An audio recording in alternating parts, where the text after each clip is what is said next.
Friends, स्वागत है आपका वाईपी एजुकेशन ट्रिक चैनल पर। तो दोस्तों, इस वीडियो में हम बात करेंगे, देखिए डीएलएड द्वितीय सेमेस्टर यानी सेकंड सेमेस्टर का पेपर है वर्तमान भारतीय समाज एवं प्रारंभिक शिक्षा। तो ये 2033 में पेपर आपका कैसा आया था, कैसे प्रश्न पूछे गए थे, इसका पेपर का लेवल क्या था। तो इस वीडियो में हम इस पेपर में पूरा का पूरा कंप्लीट पेपर सॉल्व करेंगे और आपको बताना चाहेंगे कि आप हमारे चैनल पे नए हैं या अभी तक आपने हमारे चैनल को सब्सक्राइब नहीं करा है तो आप नीचे रेड कलर के सब्सक्राइब बटन पे क्लिक कर लें और बराबर में बेल आइकन की घंटी है उसको भी प्रेस कर लें। इससे क्या होगा कि जब भी हम वीडियो को अपलोड करेंगे तो उसका नोटिफिकेशन सबसे पहले आपके पास पहुँच जाएगा। अगर आप हमारे व्हाट्सअप नंबर से जुड़ना चाहते हैं, व्हाट्सअप ग्रुप से जुड़ना चाहते हैं, तो इस वीडियो के डिस्क्रिप्शन में हमने व्हाट्सअप ग्रुप की लिंक दे दी गई है, आप वहां से जुड़ जाइए।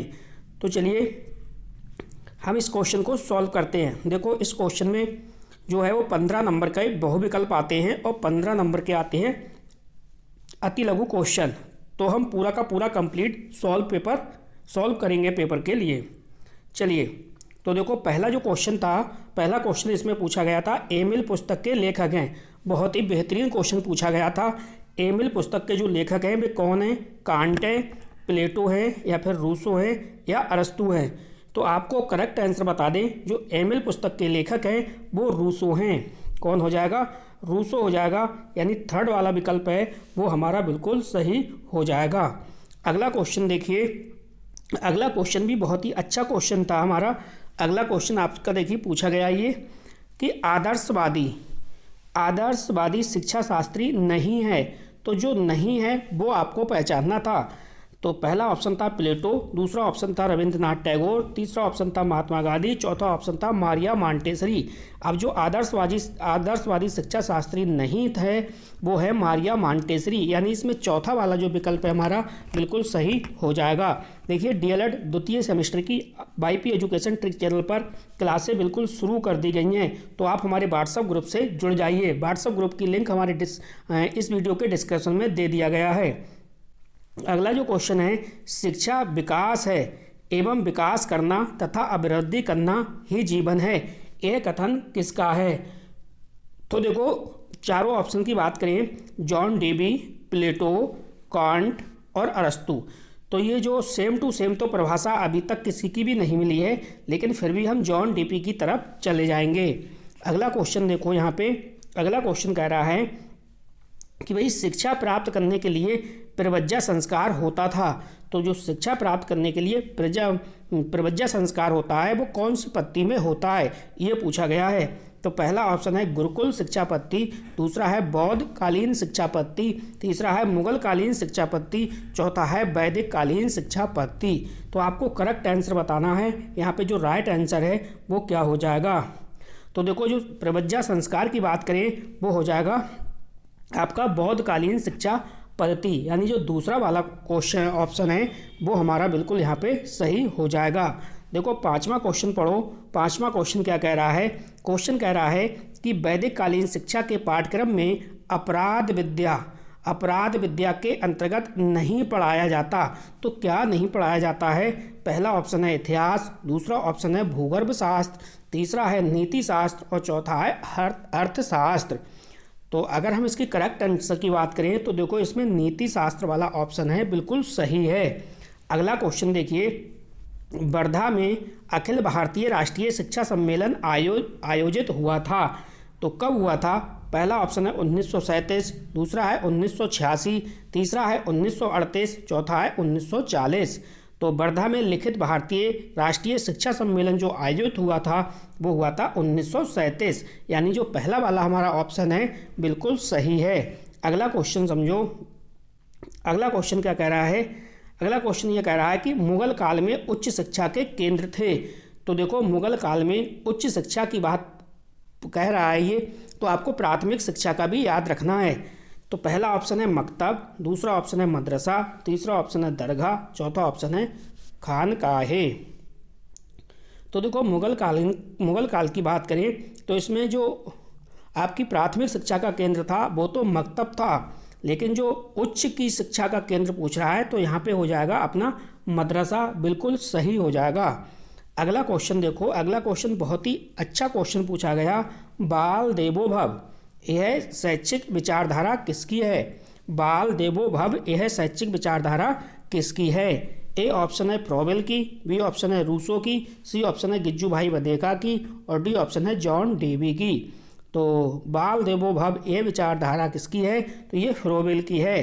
पहला वाला ऑप्शन हमारा बिल्कुल राइट हो जाएगा। चलिए थोड़ा सा जूम करते हैं, अब आपको स्पष्ट दिखाई देता होगा। अगला क्वेश्चन समझो। अगला क्वेश्चन है हमारा कि विश्व पृथ्वी दिवस कब मनाया जाता है? विश्व पृथ्वी दिवस कब मनाया जाता है? पहला ऑप्शन है 22 अप्रैल, दूसरा ऑप्शन है 8 जून, तीसरा है 17 फरवरी, चौथा है 11 फरवरी। तो जो विश्व पृथ्वी दिवस मनाया जाता है वो हमारा 22 अप्रैल को मनाया जाता है। पहला ऑप्शन बिल्कुल सही हो जाएगा। अगला क्वेश्चन देखो। अगला क्वेश्चन पूछा गया था कि भाई युग धर्म कहा जाता है, तो युग धर्म किसे कहा जाता है? पहला ऑप्शन है परिवर्तन मूल्यों को, बी ऑप्शन है साहसत्व मूल्यों को और थर्ड ऑप्शन है एक व दो दोनों को और चौथा ऑप्शन है उपरोक्त में से कोई नहीं। तो देखो युग धर्म क्या कहा जाता है? तो युग धर्म कहा जाता है परिवर्तनमान मूल्यों को। पहला वाला यहाँ पे ऑप्शन बिल्कुल सही था। अगला क्वेश्चन देखिए। देखो गिज्जू भाई बधेका को बार बार पेपर में पूछा गया है। दिवा सुपन आ गया। दिवा सुपन पुस्तक के लेखक हैं, तो दिवा सुपन जो पुस्तक है उसके लेखक कौन हैं? ये भी अच्छा क्वेश्चन है और कई अदर एग्जामों में भी इस क्वेश्चन को कई बार पूछा जा चुका है। क्वेश्चन कह रहा है कि दिवा सुपन पुस्तक के लेखक, पहला ऑप्शन है गिज्जू भाई बधेका, दूसरा है स्वामी विवेकानंद, तीसरा है महात्मा गांधी और चौथा ऑप्शन है सर्वपल्ली राधाकृष्णन। तो देखो दिवा सुपन जो पुस्तक है ये गिज्जू भाई बधेका की है। पहला ऑप्शन हमारा यहाँ पे सही हो जाएगा। क्वेश्चन नंबर 12 है संविधान में किस भाषा को राज्य भाषा का दर्जा मिला है? तो संविधान में किस भाषा को राज्य भाषा का दर्जा मिला है? ए ऑप्शन है हिंदी, बी ऑप्शन है उर्दू, सी ऑप्शन है अंग्रेजी और डी ऑप्शन है फारसी। तो संविधान में किस भाषा को राज्य भाषा का दर्जा मिला है? वो है हिंदी। पहला ऑप्शन है हमारा हिंदी। हिंदी बिल्कुल करेक्ट आंसर है। अगला क्वेश्चन देखिए। अगला क्वेश्चन है हमारा भाई दूरवर्ती शिक्षा को कहते हैं, तो दूरवर्ती शिक्षा को क्या कहते हैं? पहला ऑप्शन है पत्राचार शिक्षा, दूसरा ऑप्शन है दूरस्थ शिक्षा, तीसरा ऑप्शन है स्वतंत्र शिक्षा और चौथा है उपयुक्त शिक्षा। तो देखो दूरवर्ती शिक्षा जो है वो पत्राचार शिक्षा भी होती है, दूरस्थ शिक्षा भी है, स्वतंत्र अध्ययन भी है, इसलिए हम उपयुक्त सभी के साथ चले जाएंगे, यानी डी वाला जो ऑप्शन है हमारा बिल्कुल सही हो जाएगा। चलो अगला क्वेश्चन देखिए। अगला क्वेश्चन बहुत ही शानदार क्वेश्चन रहा है। यह भी कह रहा है शिक्षा एक द्विमुखी प्रक्रिया है। देखो अभी तक आपने वीडियो को लाइक नहीं करा तो प्लीज़ वीडियो को लाइक करिए और वीडियो को अपने सभी डीएलएड छात्रों को सेंड करिए, क्योंकि अब आपका देखिए जो सेकेंड सेमेस्टर है इस सेकेंड सेमेस्टर की आपकी तैयारी वाईपी एजुकेशन ट्रिक चैनल पर बिल्कुल लास्ट तक आपकी कराई जाएगी। तो चैनल को सब्सक्राइब कर लीजिए आप। चलो और व्हाट्सएप ग्रुप से जुड़ जाइए। इस वीडियो के डिस्क्रिप्शन में आपको व्हाट्सएप ग्रुप की लिंक मिल जाएगी। तो शिक्षा एक द्विमुखी प्रक्रिया है। जब ये द्विमुखी की बात कर रहा है तो देखो John Dewey, Adam Smith, Froebel या सुकरात, तो जब ये दो ध्रुवीय की बात कर रहा है तो ये कर रहा है एडम्स ने की है दो ध्रुवीय प्रक्रिया की बात। अगर यहाँ पे आ जाता त्रिध्रुवीय, क्या आ जाता त्रिध्रुवीय हो आता तो ये हमारा हो जाता जॉन डेवी। तो आपको ध्यान रखना है त्रिध्रुवीय बताया है जॉन डेवी ने और द्विध्रुवीय एडम ने। ये जो आपका क्वेश्चन आया है लोकतंत्र जनता के लिए, जनता के द्वारा, जनता की शासन व्यवस्था है, कहा है किसने? इस क्वेश्चन पे भी स्टार लगाओ। ये अदर एग्जामों में भी कई बार पूछा जा चुका है। लोकतंत्र जनता के लिए, जनता के द्वारा, जनता की शासन व्यवस्था है, तो ये किसने कहा है? अब्राहम लिंकन ने, सीले ने या फिर बायड बोर्ड ने या महात्मा गांधी ने। तो इसके अगर हम करेक्ट आंसर की बात करें तो इसका जो करेक्ट आंसर है वो हो जाएगा अब्राहम लिंकन, यानी जो पहला वाला ऑप्शन है ये बिल्कुल करेक्ट है। अब्राहम लिंकन ने लोकतंत्र जनता के लिए, जनता के द्वारा, जनता की शासन व्यवस्था है ये कहा था। अब देखो हमने 15 क्वेश्चन जो बहुविकल्पीय टाइप के 15 क्वेश्चन थे, 15 के 15 क्वेश्चन के ऑब्जेक्ट हमने देख लिए। अब हम चलते हैं अति लघु क्वेश्चन की ओर और ये देखेंगे कि अति लघु क्वेश्चन जो 15 क्वेश्चन पूछे गए थे, जो आपके एक नंबर वाले थे, वो कैसे किस टाइप के आए थे और कितने सरल थे या कठिन थे। तो मेरे हिसाब से तो पेपर बहुत ही अच्छा आया है। ये 2023 वाला। और जब आप 2025 में एग्ज़ाम दोगे ना, ये भी पेपर आपका बहुत मस्त आएगा। देखो यहाँ पे 16वां क्वेश्चन, वैदिक कालीन शिक्षा के अनुसार उपनयन का शाब्दिक अर्थ है। तो आपको उपनयन का शाब्दिक अर्थ बताना था। तो उपनयन का अर्थ क्या होता है? पास ले जाना। किसके पास ले जाना? गुरु के पास ले जाना। यानी शिक्षा प्राप्त करने के लिए गुरु के पास ले जाना क्या कहलाता था? उपनयन संस्कार कहलाता था। अगला जो क्वेश्चन है हमारा, अगला क्वेश्चन है देखो यहाँ पे कि जल संचयन की उपयोगिता बताइए। अब देखो जल संचयन की उपयोगिता का क्या मतलब है? देखो ऐसे स्थान जहाँ पर पानी की कमी पाई जाती है या ऐसे स्थान जहाँ पे पानी उपलब्ध नहीं है, तो उस समय क्या होता है, बरसात के दिनों में, जून जुलाई के समय में जब वर्षा तो होती है, तो लोग क्या कर लेते हैं, जल का संचयन कर लेते हैं, जल को इकट्ठा कर लेते हैं और उसके बाद दूसरे मौसम में आने पर उसका जो है उपयोग कर लेते हैं। तो यही कहलाता है जल संचयन। नेक्स्ट अगला क्वेश्चन समझो, क्वेश्चन नंबर 18। क्वेश्चन नंबर 18 ये कह रहा है भाई, शैक्षिक आवासों की समानता के लिए कौन कौन बिंदु आवश्यक हैं? तो कौन कौन से बिंदु आवश्यक हैं ये आपको बताना है। तो हमारा क्वेश्चन क्या था? शैक्षिक अवसरों की समानता के लिए कौन कौन से बिंदु आवश्यक हैं? तो देखिए, शैक्षिक अवसरों की समानता के लिए देखो बच्चों के लिए क्या करना है भाई, आप छात्रावास की सुविधा आप दीजिए। छात्रावास जो गरीब जो परिवार के बच्चे होते हैं उनके लिए आप छात्रावास की व्यवस्था कर सकते हैं, गरीब छात्रों के लिए। उसके लिए आप ड्रेस की व्यवस्था कर सकते हैं, खाने पीने की व्यवस्था कर सकते हैं, खेलने कूदने की व्यवस्था कर सकते हैं और छात्रवृत्ति की भी व्यवस्था करिए। तो यही शैक्षिक अवसरों की समानता के लिए आवश्यक बिंदु थे। ठीक है, चलिए आपके लिए मोटिवेशनल कोट है, हो चुका आगाज रण का युग बदलने की तैयारी, जीत उसी की होगी जिसका संघर्ष है जारी। तो आप संघर्ष अपना जारी रखिए, आपकी जीत अवश्य होगी, आपकी जीत अवश्य होगी। देखिए आप ऐसी तैयारी करिए, कम से कम आपके डीएलएड में 90 प्लस वाला स्कोर आप रखिए। ठीक है, ऐसी तैयारी करिए, आप संघर्ष करते रहिए। तो चलो अगला क्वेश्चन देखो। अगला क्वेश्चन है कि बाल श्रमिक बनने का मुख्य कारण क्या है? बाल श्रमिक बनने का मुख्य कारण क्या हो सकता है? आप कॉमन सेंस लगाओ, बाल श्रमिक बनने का क्या कारण हो सकता है? बाल श्रमिक का मतलब ये है कि भाई 18 साल की आयु पूरी नहीं हुई और जो छोटे बच्चे हैं वो काम पर जाते हैं, काम करते हैं, तो बाल श्रमिक बन जाते हैं। तो बाल श्रमिक बनने का क्या कारण है, क्या कारण हो सकता है? तो वो हो सकता है भाई परिवार की गरीबी हो सकती है, अशिक्षा हो सकती है, जनसंख्या वृद्धि भी कहीं ना कहीं है और सामाजिक मापदंड भी हो सकते हैं। बाल श्रमिक बनने के यही कारण हैं। अब आपके समझ में आ गया होगा। अगला है देखो, फ्रोबेल की शिक्षण पद्धति क्या है? तो फ्रोबेल की शिक्षण पद्धति के बारे में आपको इस पे लिखना था, स्पष्ट करना था। चलिए इसके बारे में हम बता दें कि जो फ्रोबेल है, फ्रोबेल की शिक्षा पद्धति में मात्र और उपहार प्रयोग की जाने वाली सामग्री एवं साधन है जो शिशु को आत्मक्रिया के द्वारा सीखने के अवसर प्रदान करता है। तो यही इसमें लिखना था। अगला देखो, अगला क्वेश्चन देखो, कितना अच्छा, कितना सुंदर सा क्वेश्चन पूछा है कि प्लेटो द्वारा स्थापित संस्था का नाम बताओ।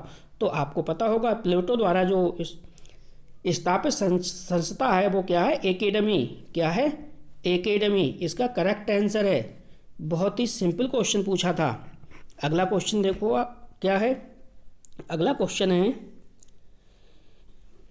कि भाई प्रयोजनवाद के किन्हीं 2 गुण और 2 दोष लिखिए।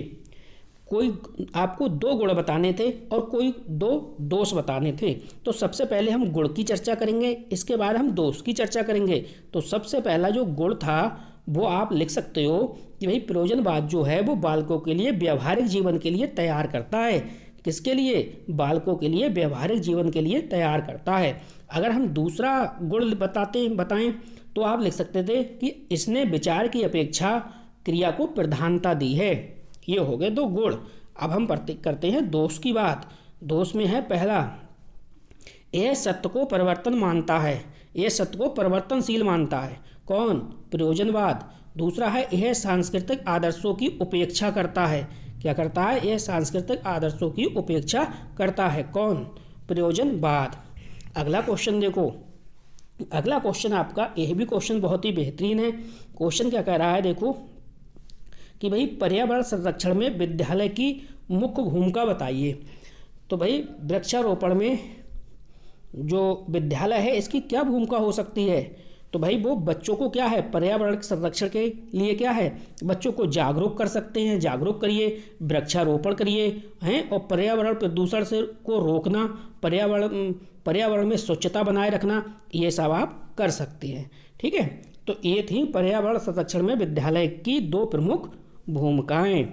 अगला क्वेश्चन देखो, अगला क्वेश्चन बहुत ही बेहतरीन क्वेश्चन पूछा है। बुनियादी शिक्षा का प्रारंभ किसने किया? तो बिल्कुल हलवा क्वेश्चन है ना। बुनियादी शिक्षा का प्रारंभ किया है किसने? महात्मा गांधी जी ने। तो ये भी बहुत बेहतरीन क्वेश्चन है, आपको याद रखना है। ठीक है, क्या करना है? महात्मा गांधी। बुनियादी शिक्षा का संबंध किससे? महात्मा गांधी से है। चलिए अगला आपको मोटिवेशनल कोट आपके लिए सुनाते हैं। शोर मत कर अभी गमों की रात है, शोर मत कर अभी गमों की रात है, धज्जियां उड़ा देंगे बस कुछ दिनों की बात है। तो कुछ दिनों की बात है, डीएलएड के पेपर की इस बार धज्जियां उड़ानी है। अगला देखो आप, अगला क्वेश्चन हमारा क्या कह रहा है कि भाई राज्य से क्या अभिप्राय है? तो राज्य क्या लिखोगे इसमें? राज्य से क्या अभिप्राय है? देखो, राज्य उस संगठित इकाई को कहते हैं जो एक शासन या सरकार के अधीन होती है, जो शासन या सरकार के अधीन होती है, ये आप इसमें लिख सकते हो। अगला क्वेश्चन देखो, बेहतरीन क्वेश्चन है। क्या कहा जा रहा है कि मल्टीमीडिया है ना, मल्टीमीडिया से क्या है? मल्टीमीडिया मतलब क्या है? तो आपको पता है कि मल्टीमीडिया एक माध्यम है जिसके द्वारा विभिन्न प्रकार की जानकारियाँ या विभिन्न प्रकार के माध्यमों से, जैसे कि ऑडियो, ग्राफिक्स, एनिमेशन, वीडियो आदि का संयोजन करके दर्शकों और श्रोताओं तक पहुंचाया जाता है। तो आप इस प्रकार से लिख सकते हो इसमें मल्टीमीडिया में। अगला क्वेश्चन हमारा क्या था? देखो, अगला क्वेश्चन था भाई स्त्री शिक्षा के विषय में प्लेटो का क्या मत है? स्त्री शिक्षा के विषय में प्लेटो का क्या मत है? तो देखो, इस प्लेटो का क्या मत है भाई? स्त्री को पुरुषों के बराबर पढ़ने का मौका मिलना चाहिए, आज़ादी मिलनी चाहिए। ठीक है, और जन शिक्षा का विस्तार करना चाहिए, जागरूक करना चाहिए, यही सब लिखना था इसमें। अगला है देखो, भूमंडलीयकरण को परिभाषित कीजिए। अब इसमें आपको भूमंडलीकरण को परिभाषित करना था, चाहे आप किसी एक वैज्ञानिक के अनुसार कर देते, परिभाषित करना था, या फिर सिंपली रूप से करना था। अगर मैं इसमें बताऊं आपके लिए तो देखो इसमें क्या होगा। देखो, वैज्ञानिक मैं बता देता हूं, किसी एक वैज्ञानिक के अनुसार मैं बता रहा हूं आपको, आर.के. शर्मा के अनुसार वैज्ञानिक प्रगति, आर्थिक समानता और मानव कल्याण के लिए किए गए जो विश्व स्तरीय प्रयास है वही क्या है? भूमंडलीकरण कहलाता है। तो ये इसमें लिखना था। अगला देखो, अगला क्वेश्चन हमारा क्या है? अगला क्वेश्चन है, लैंगिक समानता से आप क्या समझते हैं? तो देखो, लैंगिक समानता से आप क्या समझोगे भाई? लैंगिक समानता क्या है? लड़का लड़की है, लड़का लड़की को समान अवसर मिले हैं, चाहे वो खेलने कूदने की बात हो, चाहे वो पहनावे की बात हो, चाहे वो शिक्षा देने की बात हो, चाहे वो घूमने फिरने की बात हो, मतलब हर चीज़ में लड़का लड़की को समान अवसर प्रदान करना, चाहे वो नौकरी की बात हो। तो यही है लैंगिक समानता। अगला जो हमारा क्वेश्चन है वो है, स्वामी विवेकानंद के अनुसार जन शिक्षा क्या है? तो स्वामी विवेकानंद की अगर हम बात करें तो उन्होंने भाई जन साधारण में शिक्षा का प्रचार किया है। जन साधारण में क्या करा है? शिक्षा का प्रचार किया है। उनका मतलब ये उद्देश्य था कि भाई चरित्र का निर्माण करना है, ठीक है, और सेवा की भावना को बच्चों में क्या करना है? विकसित करना है। तो इस प्रकार से देखो, हमने यहाँ पे 15 आपके अति लघु क्वेश्चन भी देख लिए। 15 हमने आपके अति लघु क्वेश्चन देख लिए और 15 हमने आपके विकल्प देख लिए। अब देखो, 30 क्वेश्चन पढ़ने पे आपको ऐसा लगा कहीं कि पेपर कठिन था इस बार का? नहीं, पेपर बिल्कुल कठिन नहीं था, पेपर मज़ेदार था। ठीक है, पेपर मज़ेदार था, कोई भी समस्या नहीं थी इस पेपर में, और आपके लिए भी ऐसा ही पेपर आएगा, बस आप पढ़ते रहिए, आपको पढ़ते रहना है। अब देखो अति लघु क्वेश्चन, ठीक है। अब अति लघु क्वेश्चन देखो, हम यहाँ पे सॉल्व तो नहीं करेंगे, लेकिन हम एक एक करके चर्चा कर लेंगे कि किस टाइप के क्वेश्चन पूछे गए थे और कहाँ कहाँ से ये क्वेश्चन पूछे गए हैं। देखो, जो 31वां क्वेश्चन है, शिक्षा की अवधारणा स्पष्ट करते हुए इसके महत्व बताना था। तो ये भी ज़्यादा कठिन नहीं था, सरल क्वेश्चन था। निःशुल्क एवं अनिवार्य बाल शिक्षा क्या है? यह बालकों के विकास में किस प्रकार सहायक है? RTE 2009 की बातें इसमें लिखनी थी। फ्रोबेल के अनुसार शिक्षा के क्या उद्देश्य हैं? बुनियादी शिक्षा पर प्रकाश डालिए। महात्मा गांधी की बुनियादी शिक्षा पर प्रकाश डालना था। सामाजिक परिवर्तन में शिक्षकों की क्या भूमिका रहने वाली है?